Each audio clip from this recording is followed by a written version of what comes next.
पाकिस्तान में ये क्या हो रहा है? कौन सा सच अचानक सामने आ गया जिसने सत्ता के गलियारों में खामोशी को चीखों में बदल दिया? जेल की सलाखों के पीछे बैठा एक शख्स इमरान खान ऐसा धमाका कर देता है कि पूरा देश हिल जाता है। सेना, सरकार, अदालत, कोई भी इस तूफानी बयान से बच नहीं पाता। आखिर किसके खिलाफ उठी है ये आग?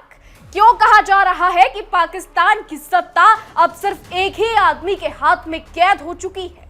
इस कहानी की शुरुआत वहीं से होती है जहां हर सवाल का जवाब डर से दबा दिया गया था। नमस्कार दोस्तों, आप देख रहे हैं इंडिया डेली का डिजिटल प्लेटफॉर्म और मैं हूं आपके साथ तान्या त्यागी। नमस्कार, मैं हूं आपके साथ शिखा त्यागी। आज पाकिस्तान की राजनीति एक ऐसे मोड़ पर खड़ी है जहां हर कदम पर तनाव है, हर बयान सत्ता के गलियारों को हिला देता है और हर आरोप देश की, जी हां, देश की सियासत में एक नया तूफान खड़ा कर देता है। जेल में बंद पाकिस्तान के पूर्व प्रधानमंत्री इमरान खान ने देश के सबसे शक्तिशाली शख्स army chief field marshal Asim Munir पर ऐसा हमला बोला है जिसकी गूंज सिर्फ पाकिस्तान में ही नहीं बल्कि पूरी दुनिया के राजनीतिक गलियारों में सुनाई दे रही है।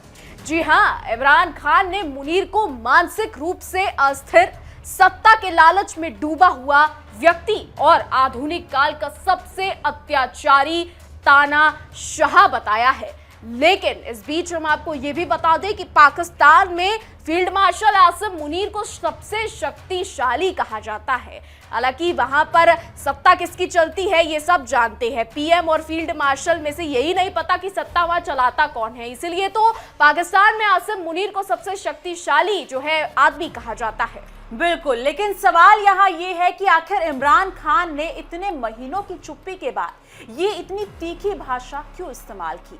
क्या ये उनकी बेबसी का नतीजा है? क्या ये उनकी राजनीतिक रणनीति का हिस्सा है या फिर पाकिस्तान के सत्ता ढांचे में ऐसा कुछ चल रहा है जिसके बारे में आम जनता को अब तक सिर्फ आधा सच बताया गया है? आज की हमारी इस रिपोर्ट में हम आपको बताएंगे इमरान खान के आरोपों की कहानी, उनकी नाराजगी की वजह है और मुनीर की भूमिका, पाकिस्तान की मौजूदा राजनीति यानी कि पीटीआई कार्यकर्ताओं पर कार्रवाई, बुशरा बीबी का मामला, फौजी दखल और आगे पाकिस्तान किस दिशा में जा सकता है। बिल्कुल तान्या, इमरान खान ने अपने आधिकारिक एक्स अकाउंट से एक लंबा पोस्ट जारी किया जो उनके जेल में होने के बावजूद देश में चर्चा का सबसे बड़ा कारण बन गया। उन्होंने लिखा कि आसिम मुनीर का शासन पाकिस्तान के इतिहास का सबसे अत्याचारी दौर है। खान ने यह दावा किया कि सत्ता में बने रहने और अपनी कुर्सी को सुरक्षित रखने के लिए मुनीर किसी भी हद तक जा सकते हैं। इमरान खान का यह बयान पाकिस्तान की राजनीतिक संस्कृति पर सीधा हमला है, जहां आमतौर पर सेना पर सार्वजनिक तौर पर आरोप लगाना बेहद जोखिम भरा माना जाता है। बिल्कुल, इमरान खान ये भी कहते हैं कि मुनीर के अंदर एक ऐसी बेचैनी और असुरक्षा है जिसके कारण वो पूरे सिस्टम, सरकार, प्रशासन, पुलिस और न्यायपालिका को अपने नियंत्रण में लेकर विपक्ष को कुचलने की कोशिश कर रहे हैं। जी हाँ, लेकिन इमरान खान के सपोर्टर्स इसे सच का खुलासा मान रहे हैं जबकि उनके विरोधी इसे हताशा और राजनीतिक ड्रामा बता रहे हैं। लेकिन इतना जरूर है कि इमरान खान का यह बयान पाकिस्तान की राजनीति में एक नया संघर्ष की शुरुआत माना जा रहा है। बिल्कुल सही कहा तान्या आपने। और इमरान खान के बयान का दूसरा सबसे बड़ा हिस्सा पीटीआई कार्यकर्ताओं पर की गई कार्रवाई से जुड़ा है। जी हां, इमरान खान ने आरोप लगाया कि पुलिस और सुरक्षा बलों ने निहत्थे लोगों पर अंधाधुंध गोलीबारी की। उन्होंने 9 मई और 26 नवंबर और मुरीदके की घटनाओं का जिक्र किया जहां पीटीआई कार्यकर्ताओं और समर्थकों के खिलाफ भारी दमन का आरोप है। उनका दावा है कि इन घटनाओं में दर्जनों लोग घायल हुए, कई को बिना किसी ठोस सबूत के गिरफ्तार किया गया और महिलाओं के साथ ऐसा व्यवहार किया गया जो किसी भी सभ्य समाज में अस्वीकार्य है। कि पाकिस्तान में वर्तमान समय में सारी शक्ति सिर्फ एक व्यक्ति के पास है, आसिम मुनीर के पास। उन्होंने कहा कि मुनीर अपनी कुर्सी बचाने के लिए किसी भी हद तक जा सकते हैं और उनकी सोच सत्ता को बनाए रखने की है, ना कि देश को स्थिर करने की। बिल्कुल, ये शब्द पाकिस्तान के इतिहास में बेहद गंभीर माने जाते हैं किसी भी नेता के द्वारा सेना प्रमुख पर इतना सीधा और व्यक्तिगत हमला करना आम बात नहीं है। इसे कई विशेषज्ञ पाकिस्तान की राजनीति में एक रेड लाइन क्रॉस मान रहे हैं। यदि इमरान खान की बयानबाजी जारी रही तो आने वाले समय में पाकिस्तान में राजनीतिक और संवैधानिक संकट और गहरा सकता है।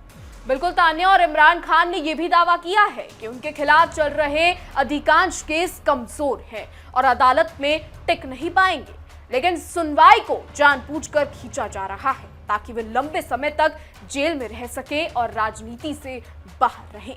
ये आरोप पाकिस्तान की न्यायपालिका पर भी सवाल खड़े करता है। पाकिस्तान में पहले भी कई बार आरोप लगे हैं कि न्यायपालिका का राजनीतिक और सैन्य दबाव होता है, लेकिन इमरान खान का कहना है कि इस बार उसका स्तर पहले से भी ज्यादा बढ़ गया है। उनका दावा है कि केसों को सिर्फ उन्हें डराने, धमकाने और चुनावों से दूर रखने के लिए इस्तेमाल किया जा रहा है।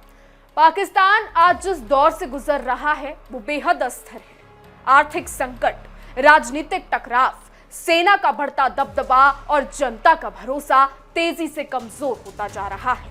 ऐसे में इमरान खान का ये बयान देश में एक नया तूफान ला सकता है।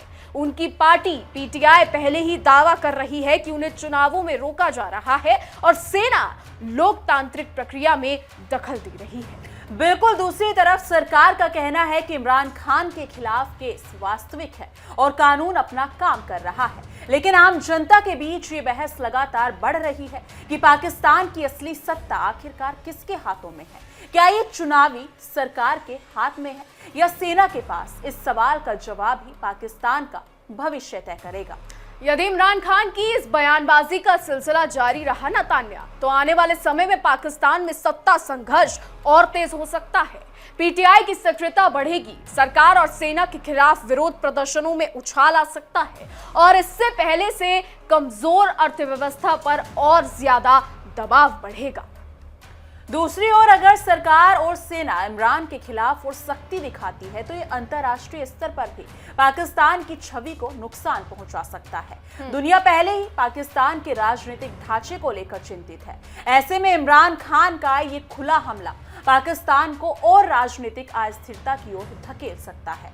बिल्कुल, इमरान के बयान ने पाकिस्तान की राजनीति में एक नई बहस छेड़ दी है। क्या ये खान की रणनीति है या क्या ये पाकिस्तान की सत्ता का असली चेहरा है? बिल्कुल, आने वाले हफ्तों में साफ हो जाएगा कि पाकिस्तान किस दिशा में जा रहा है, स्थिरता की ओर या एक नए राजनीतिक तूफान की तरफ। आप इस मुद्दे को लेकर क्या सोचते हैं? क्या इमरान खान सही है या ये उनकी राजनीतिक मजबूरी है? फिलहाल इतना ही। आगे और भी आपके लिए जानकारी लेकर आते रहेंगे हमारी आज की रिपोर्ट में। बस इतना ही। आपकी इस पर क्या राय है हमें कमेंट के जरिए जरूर बताइएगा और ऐसे ही देश और दुनिया की तमाम बड़ी खबरें जानने के लिए देखते रहिए इंडिया डेली और हमारा खास शो तहकीकात, हर खबर की तह तक।